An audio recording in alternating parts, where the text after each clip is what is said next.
एक लंबे समय पहले रायपुर नामक एक सुंदर सा गांव था। उस गांव के सरहदों में एक भूत और उसकी बेटी रहते थे।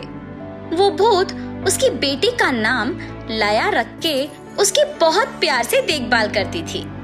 जब भी उस भूत को भूख लगता था, वो गांव में जाकर सबको डराकर उसे जो पसंद था वो खा के अपनी बेटी के लिए उसकी मनपसंद खाना ले जाती थी। एक दिन उसकी माँ के साथ लया भी खाना लाने गांव जाती है।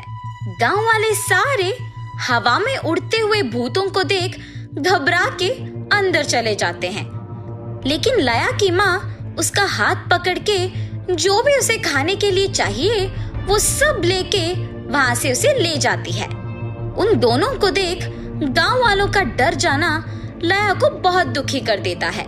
मुझे आज माँ से पूछना होगा कि गांव वाले हमें देख क्यों डर रहे हैं। ऐसे सोचकर उसके माँ के पास जाती है। माँ, क्यों गांव वाले हमें देख के डर रहे हैं? क्योंकि हम भूत है लया। वो इस बात से डरते हैं कि हम उन्हें कुछ कर ना दे। अगर ये हमसे डरे तो ही हम आराम से रह सकते हैं, लेकिन हम उनको कुछ करे बिना ही क्यों डर रहे हैं? ऐसे सोच में पड़ जाती है। लया, तुम कुछ मत सोचो और ध्यान से यहाँ रहो, मैं बाहर जाके आती हूँ। ऐसे कह के उसकी माँ बाहर जाती है। क्यों मेरी माँ अकेले बाहर जा रही है?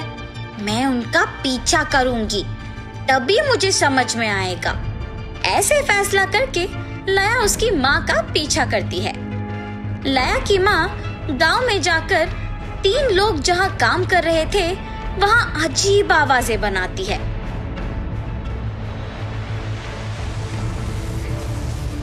काम कर रहे लोग वो सुनते ही काम रोक के तुरंत वहां से चले जाते हैं। हा हा हा, इनका डर देख मुझे बहुत खुशी मिलती है। ऐसे कह के वहां से घर जाते हुए एक घर में बज्जी को तैयार करते हुए देखती है। मेरी बेटी को बज्जी बहुत पसंद है। ऐसे सोच के उस घर में घुस जाती है। हा हा हा, ऐसे जोर से हंसती है। ये सुन के वहां के सारे लोग भाग जाते हैं। सबके जाने के बाद वो भूत वहां से बज्जी लेती है। ये सब लया उसके माँ से छुप के देख लेती है और उसके माँ के आने से पहले ही घर पहुंच जाती है। लया के पहुंचने के थोड़े ही देर बाद उसकी माँ भी पहुंचती है।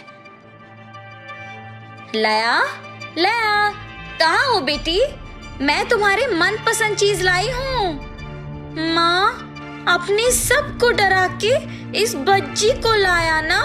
मुझे इस तरह से लाए हुए बज्जी नहीं चाहिए। ये कह के लया वहां से चली जाती है।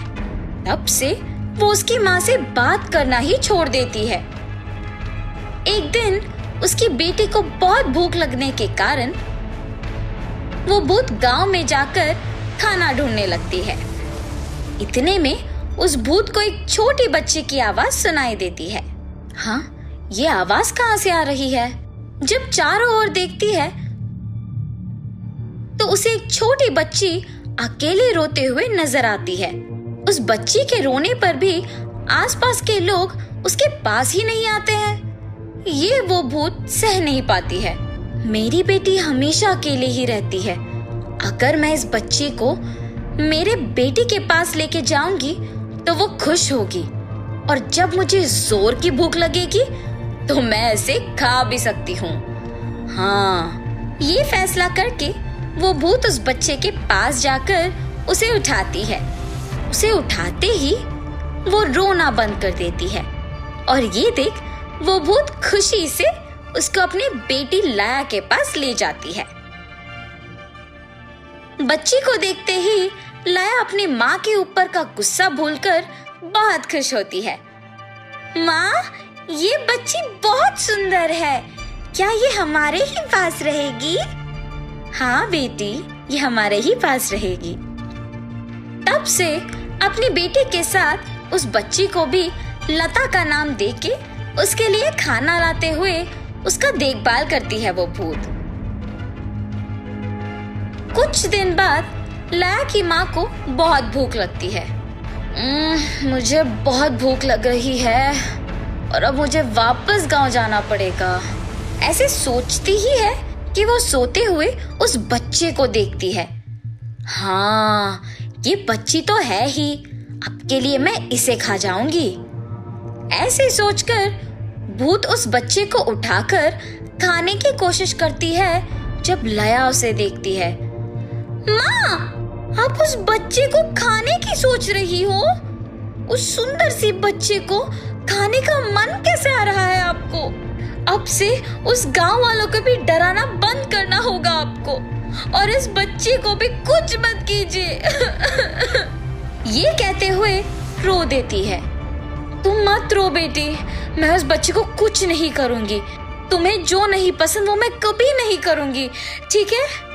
ये बच्ची हमारी तरह भूत नहीं है। कुछ भी करके इस बच्ची को सुरक्षित रखना होगा। माँ, आप मुझसे बहुत प्यार करते हो ना? मेरे लिए कुछ भी करेंगे ना? हाँ, करूंगी। क्या करना होगा मुझे? माँ, क्योंकि ये बच्ची भूत नहीं है, आप जैसे मेरा देखभाल कर रही हैं, वैसे ही आपको इस बच्ची का देखभाल करने किसी को ढूंढना होगा। ठीक है, तुम्हारी खुशी ही चाहिए मुझको। जो तुमने कहा मैं वो करूंगी। ऐसे कह के बच्चे को लेकर गांव में जाती है। तब उसे एक घर में पति पत्नी बच्चे ना होने के कारण दुखी दिखाई देते हैं। अगर मैं उनको ये बच्ची दूंगी तो वो खुश भी रहेंगे और इस बच्ची का अच्छा ख्याल भी रखेंगे। पर अगर वो मुझे देखेंगे तो बच्चे को लेने से डर जाएंगे। हाँ, इसीलिए उनको दिखे बिना मुझे इस बच्चे को उन तक पहुंचाना होगा। ऐसे सोच में पड़ जाती है। हाँ, ये सही है। एक तरकीब निकाल के उस बच्ची को वो भूत उनके घर के दरवाजे पर छोड़ देती है और दूर से देखते रहती है। कुछ देर बाद भूख के कारण वो बच्ची रोना शुरू करती है। बच्ची की आवाज सुनते ही उस घर के लोग बाहर आते हैं। दरवाजे पे बच्ची को देख बहुत खुश होते हैं और उसे अंदर ले जाते हैं। ये सब उसकी माँ के साथ दूर से लया भी देख के खुश होती है।